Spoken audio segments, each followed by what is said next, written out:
আজ শনিবার 10 মে 2025 তারিখে উপদেষ্টা পরিষদের এক বিশেষ সভা অনুষ্ঠিত হয়। সভায় আন্তর্জাতিক অপরাধ ট্রাইব্যুনাল আইনের সংশোধনী অনুমোদিত হয়েছে।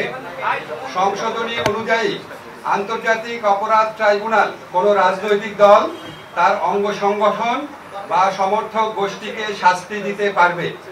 উপদেষ্টা পরিষদের বৈঠকে আন্তর্জাতিক অপরাধ ট্রাইব্যুনালে বাংলাদেশের আওয়ামী লীগ ও তার নেতাদের বিচার কার্য সম্পন্ন না হওয়া পর্যন্ত দেশের নিরাপত্তা ও সার্বভৌমত্ব রক্ষা, জুলাই আন্দোলনের নেতাকর্মীদের নিরাপত্তা এবং আন্তর্জাতিক অপরাধ ট্রাইব্যুনালের বাদী ও সাক্ষীদের সুরক্ষার জন্য সন্ত্রাস বিরোধী আইনের অধীনে সাইবার স্পেস সহ আওয়ামী লীগের যাবতীয় কার্যক্রম নিষিদ্ধ করার সিদ্ধান্ত গ্রহণ করা হয়েছে।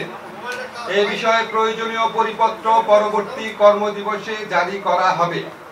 এর পাশাপাশি আজকের উপদেষ্টা পরিষদের বৈঠকে জুলাই ঘোষণাপত্র আগামী 30 কার্যদিবসের মধ্যে চূড়ান্ত করে প্রকাশ করার সিদ্ধান্ত গৃহীত হয়েছে।